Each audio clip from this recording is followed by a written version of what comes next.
My childhood was tough. I didn't grow up in a warm, supportive home, so the trauma I went through led to something called toxic stress. But it's going to be different for my son. I'm giving him the protection he needs to defend against it. Learn more at first5california.com. Hoy os quiero hablar de un país, el nuestro, un país que, bajo el sol del mediodía, parece mostrarse sin secretos, pero cuando la noche cae y las calles se vacían, se revela otro rostro, el de un territorio tejido con sombras, pasadizos, códices y llaves que abren puertas a historias nunca contadas. Esta noche, vosotros y yo las cruzaremos juntos. Comencemos nuestro viaje.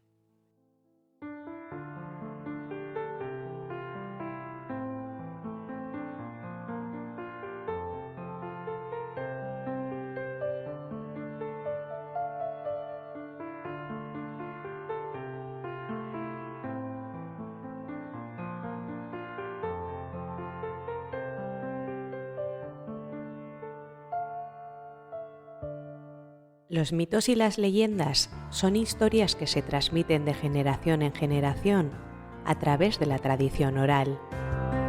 Son historias que nos hablan de los orígenes del mundo, de los dioses y de los héroes, de los peligros que acechan a la humanidad y de los valores que debemos seguir.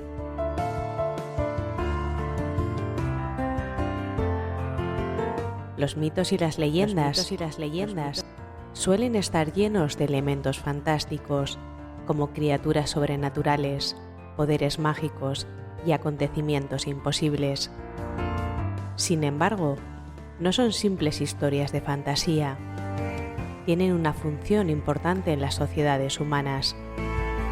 En primer lugar, ayudan a explicar el mundo que nos rodea. Nos hablan de los orígenes del universo, de la naturaleza y de los seres humanos.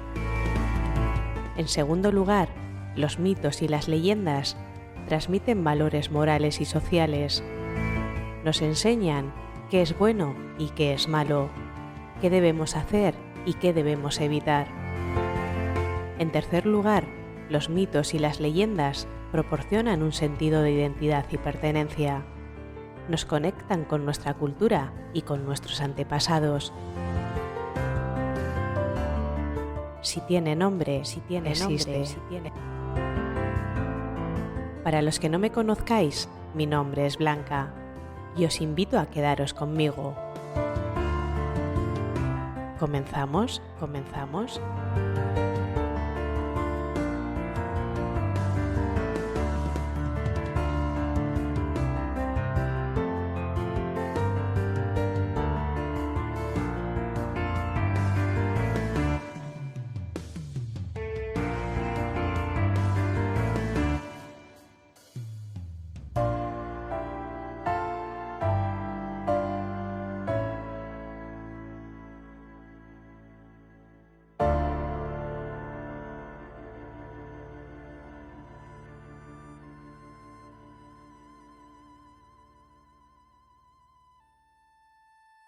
En el silencio de un archivo que custodia medio mundo.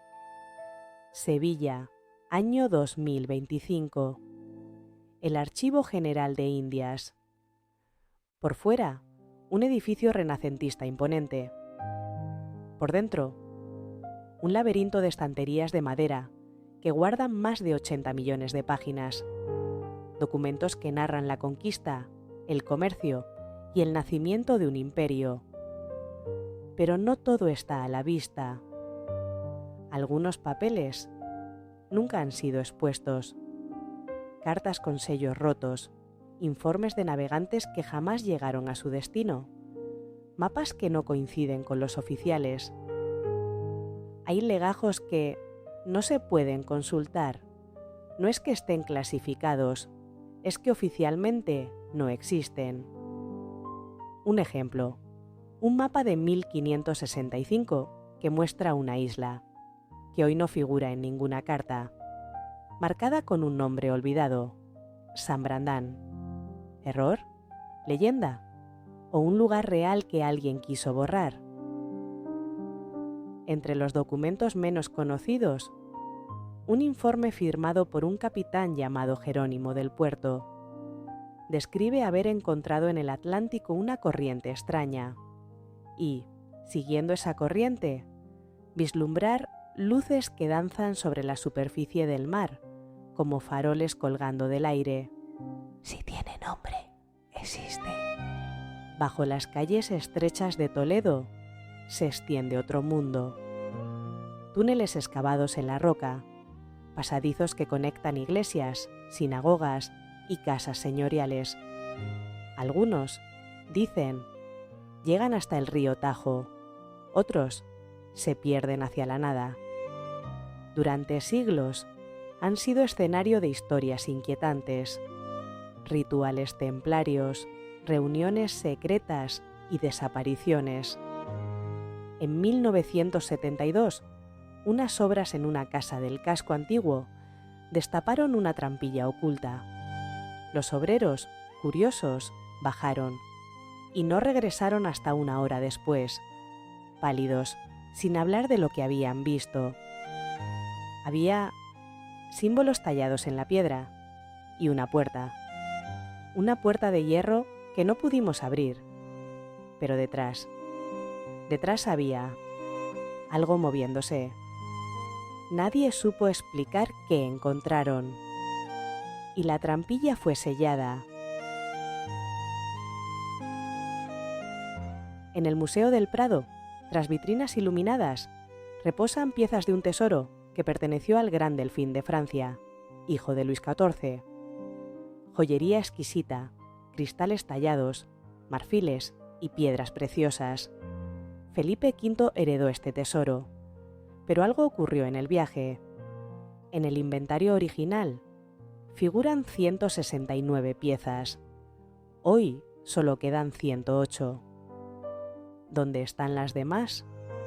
Algunos dicen que se fundieron para financiar guerras, otros que fueron robadas y están en colecciones privadas.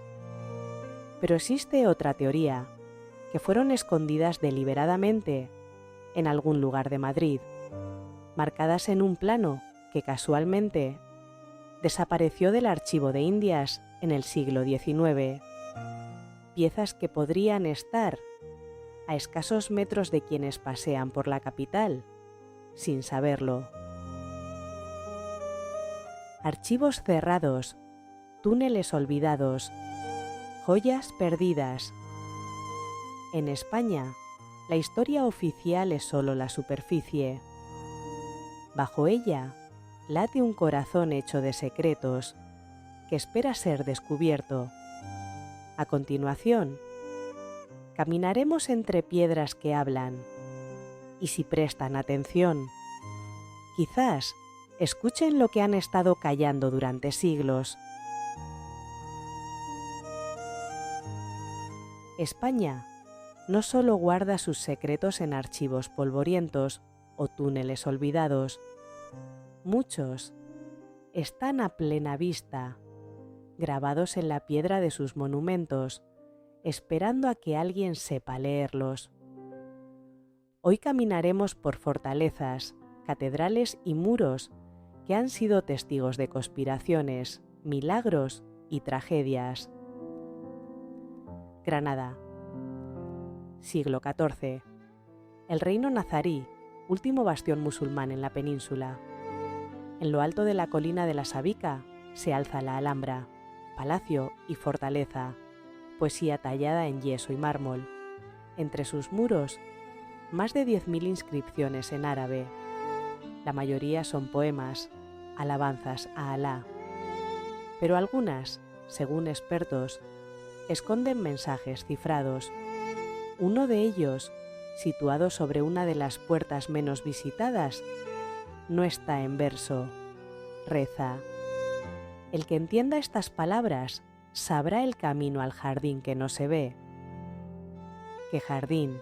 ¿Qué camino? Podría referirse a un espacio físico o a un conocimiento. La Alhambra es un laberinto de simbología, números que se repiten, geometrías que ocultan fórmulas y quién sabe si incluso coordenadas. Y luego está el Patio de los Leones, 12 figuras que, según la tradición, representan las 12 tribus de Israel, un símbolo extraño en un palacio islámico, salvo que, quizá, alguien quiso dejar un mensaje de tolerancia o de advertencia. Si tiene nombre, existe. Julio de 2011. El Códice Calixtino, manuscrito del siglo XII y una de las joyas más preciadas del patrimonio gallego, desaparece del archivo de la Catedral de Santiago. El robo desconcertó a las autoridades. No había signos de forzamiento y las cámaras no registraron nada sospechoso. Durante un año, el códice estuvo perdido. Cuando apareció, escondido en el garaje de un electricista que trabajaba en la catedral, surgieron más preguntas que respuestas. ¿Cómo pudo una sola persona burlar todos los controles? ¿Actuó solo? ¿O el robo fue una cortina de humo para ocultar que el códice original nunca volvió y lo que vemos hoy es una copia? Los documentos antiguos no solo tienen valor histórico, a veces contienen detalles incómodos, rutas olvidadas, nombres que mejor no recordar. En la provincia de Cuenca, el castillo de Belmonte se alza como una fortaleza perfecta, restaurada, pero no despojada de su historia oscura. Construido en el siglo XV, fue escenario de intrigas nobiliarias, ajusticiamientos y, según algunos, prácticas ocultistas. Una noche, un vigilante nocturno escuchó pasos en la galería superior. Cuando subió, encontró todas las antorchas encendidas y a una figura femenina vestida de blanco que le observaba desde el extremo del pasillo.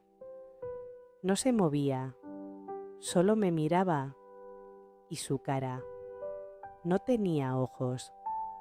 Al bajar para pedir ayuda, encontró todas las puertas cerradas desde dentro. En catedrales y castillos medievales de toda España aparecen marcas talladas en lugares discretos, esquinas, capiteles, contrafuertes, pequeños símbolos, triángulos, cruces, espirales, que parecen simples firmas de artesanos, pero algunos investigadores creen que forman mensajes ocultos. En la Catedral de León, ciertas marcas trazadas en un pilar solo pueden verse si la luz entra en un ángulo específico, y juntas forman lo que parece un mapa rudimentario. ¿Mapa hacia dónde? Hay quien asegura que conducen a una cripta cerrada desde hace siglos, cuya existencia nunca ha sido reconocida oficialmente. Cada piedra guarda un susurro, y algunas un grito que no todos quieren escuchar. Las piedras no hablan, salvo para quien sabe escucharlas. Ahora, abandonaremos los muros y entraremos en las estancias donde se tejieron conspiraciones, asesinatos y pactos prohibidos. No todos los secretos de España descansan en piedras milenarias o cuevas olvidadas. Algunos se escribieron con tinta fresca, se susurraron en despachos oscuros y se sellaron con un apretón de manos. Son los secretos del poder, y sus sombras siguen proyectándose sobre nosotros. 27 de diciembre de 1870. El general Juan Prim, presidente del Consejo de Ministros, regresa en carruaje al Palacio de Buenavista, en Madrid. Es un hombre poderoso y odiado por muchos. En la calle del Turco, el vehículo se detiene. 3 hombres salen de la penumbra. Disparos, un forcejeo, gritos. Prim muere 3 días después, oficialmente, por complicaciones de las heridas. Pero en 2012 un equipo forense estudió su momia y halló algo inquietante. Las heridas de bala no parecían mortales. En cambio, había señales claras de estrangulamiento. Alguien se aseguró de que no pudiera hablar. ¿Quién? ¿Por qué? El asesinato de Prim fue un mensaje, y el destinatario no era solo él. Era todo aquel que pensara alterar el equilibrio del poder. Si tiene nombre, existe.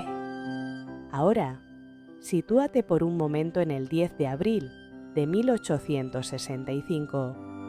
Madrid. Estudiantes y profesores protestan contra la destitución de un catedrático liberal. Lo que empieza como una marcha pacífica termina en masacre, 6 muertos, decenas de heridos y un rumor que entre los papeles requisados a los manifestantes había un manifiesto con planes para derrocar al gobierno. Ese manifiesto nunca apareció. Yo lo vi. Tenía nombres de personas que no se podían tocar. Quizá por eso desapareció. ¿Fue realmente una protesta estudiantil o una operación encubierta para eliminar a opositores políticos? Década de 1960. En plena dictadura, España desarrolla en secreto un programa nuclear. Su nombre en clave, Operación Islero. Oficialmente era investigación energética. En realidad, buscaban fabricar una bomba atómica. Los trabajos se realizaban en instalaciones del CIEMAT y en una base cerca de Huelva. Se compraron uranio y componentes a través de intermediarios, y todo bajo un manto de silencio. En 1981, el proyecto se canceló oficialmente. Pero algunos técnicos aseguran que una parte del material desapareció antes del cierre. Material que, en teoría, nunca debió existir. Yo vi los planos y no eran para energía civil, eran para algo que podía borrar una ciudad entera.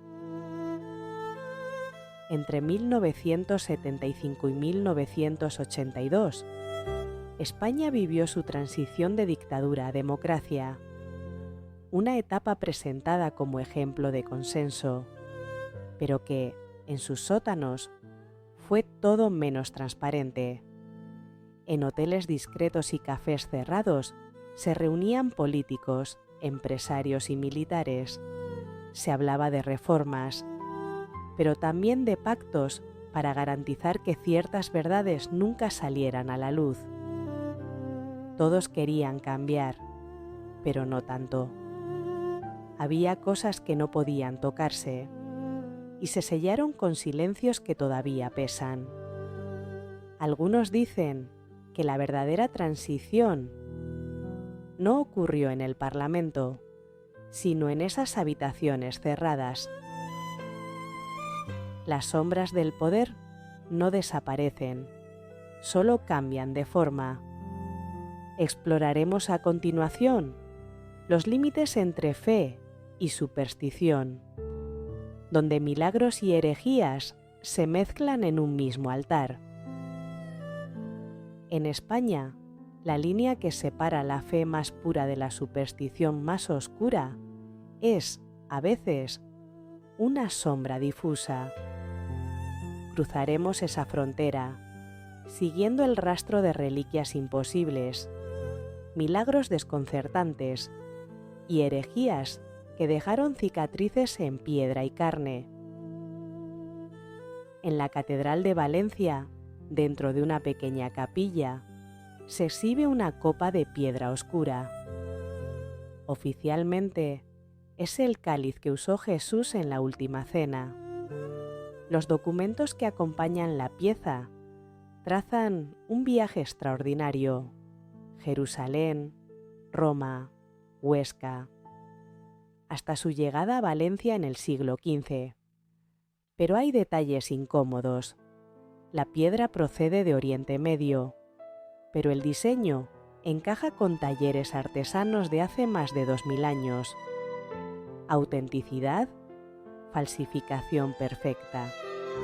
La fe no necesita pruebas, pero los secretos sí, y este cáliz guarda más de uno. Algunos estudiosos sostienen que en la base hay un grabado casi borrado, un símbolo que no pertenece al cristianismo, sino a cultos anteriores.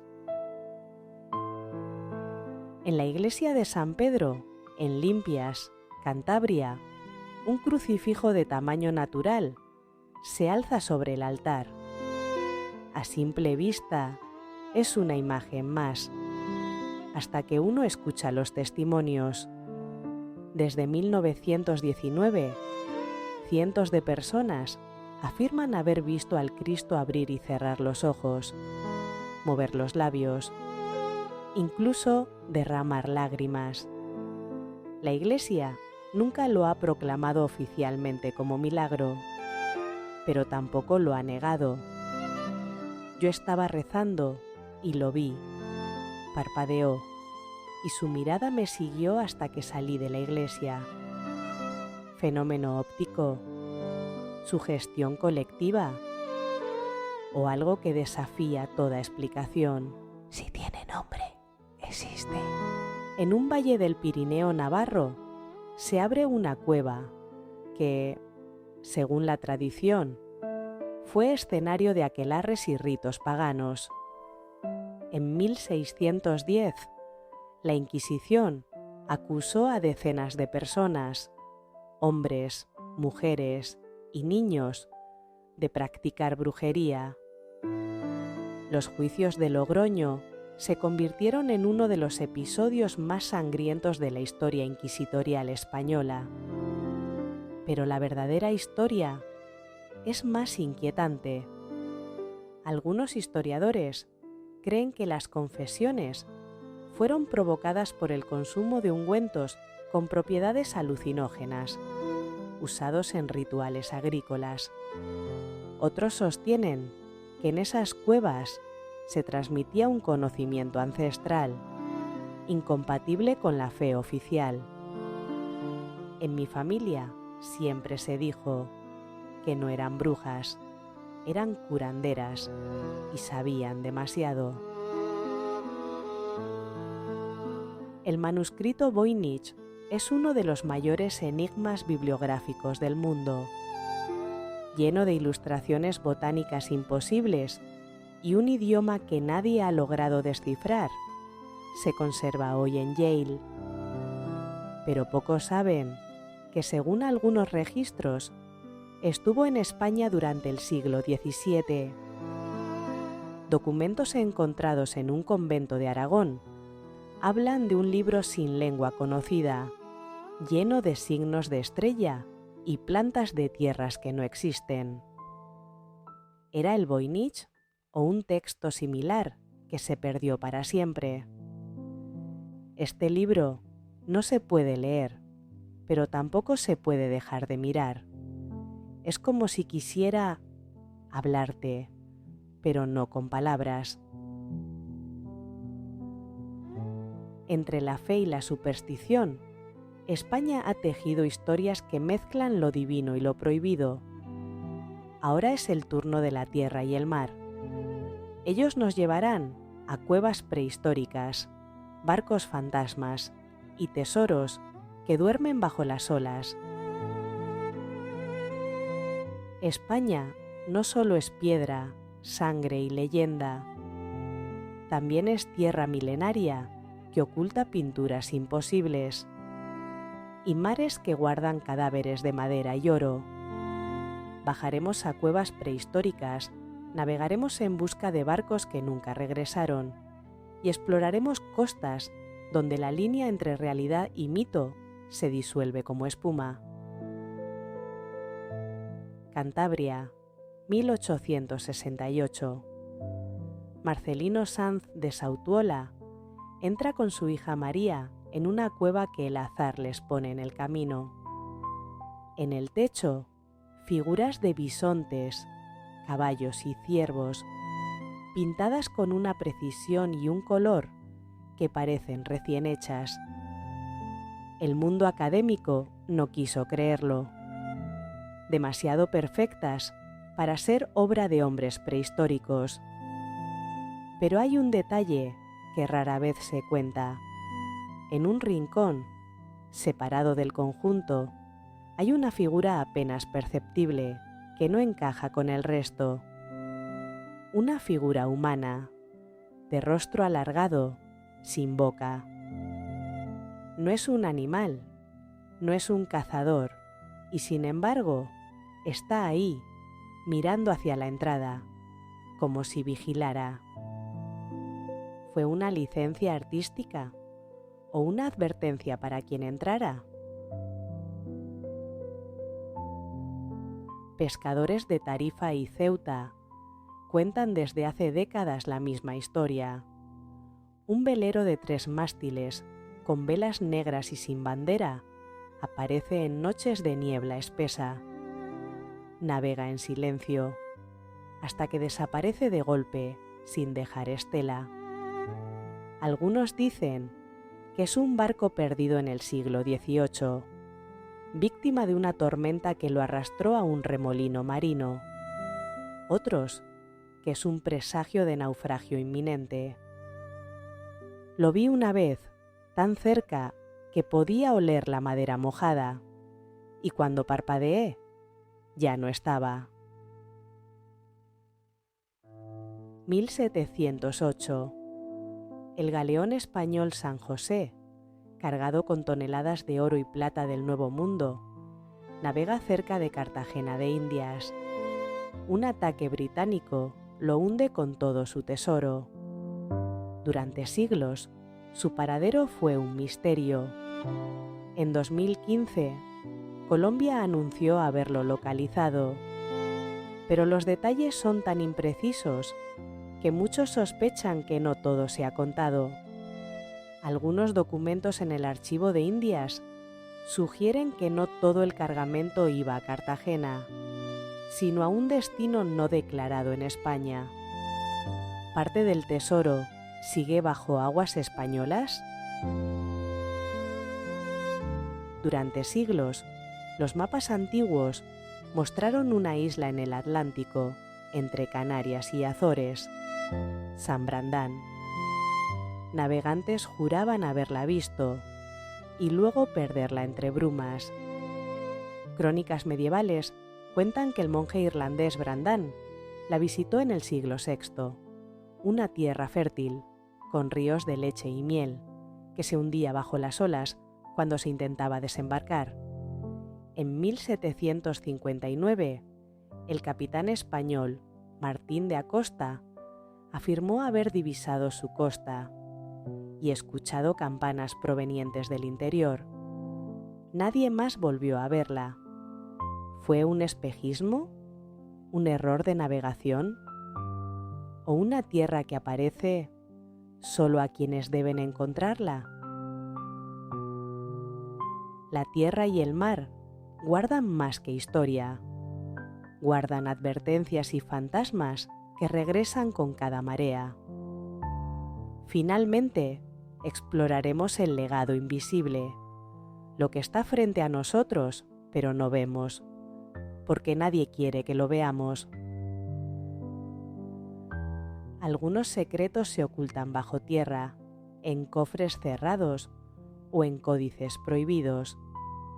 Otros están aquí, frente a nosotros, camuflados en la rutina, en símbolos que nadie mira, en lugares por los que pasamos sin pensar.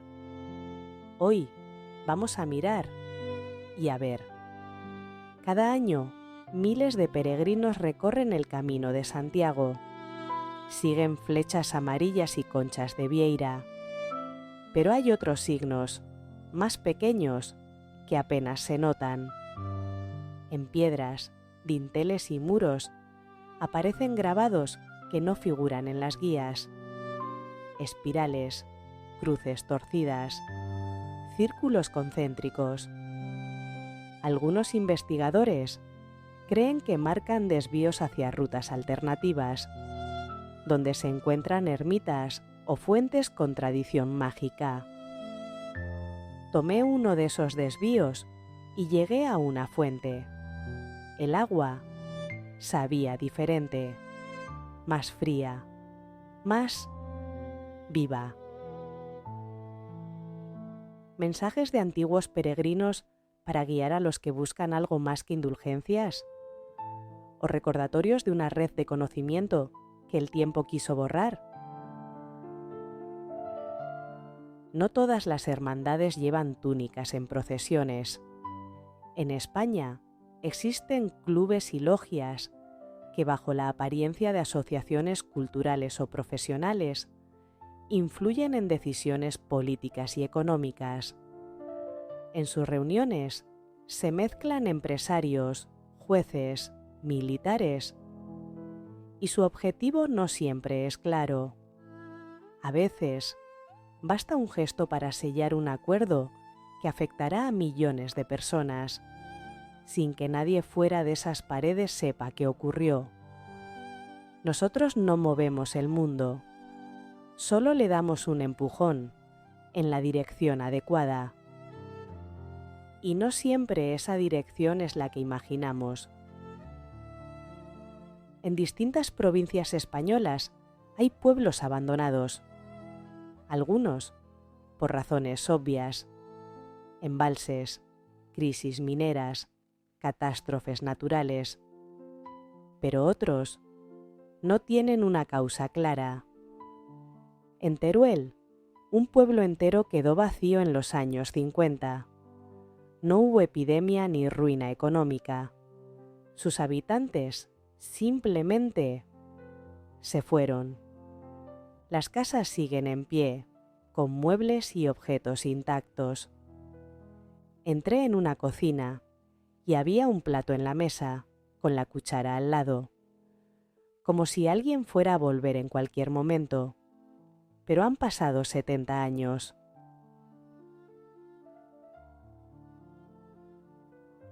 España es un libro abierto, pero con páginas pegadas.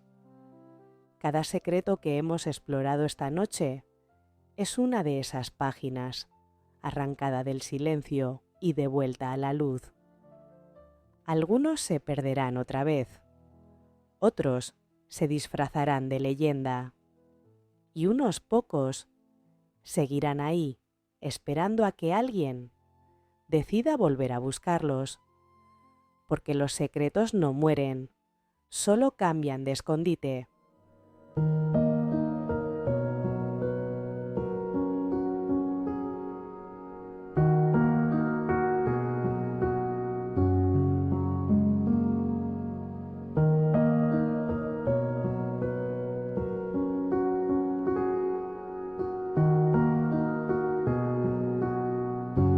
Si tiene nombre existe es un podcast creado y editado por mí para llegar a las personas que, como tú, comparten mi pasión por la cultura, leyendas, tradiciones.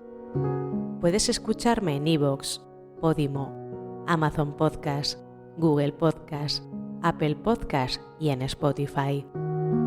También podrás seguirme en redes sociales como Instagram, TikTok y en YouTube. Te invito a que te suscribas al canal y te quedes conmigo. Podrás encontrar los enlaces en las descripciones de los programas. Gracias por estar al otro lado escuchándome y recuerda, si tiene nombre, existe.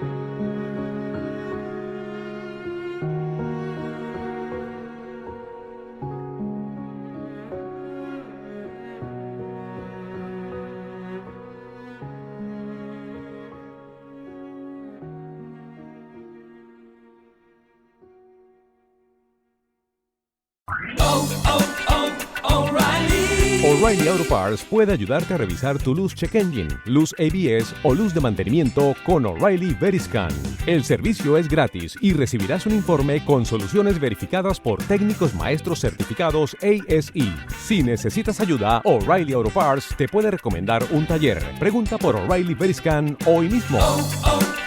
O'Reilly Auto Parts.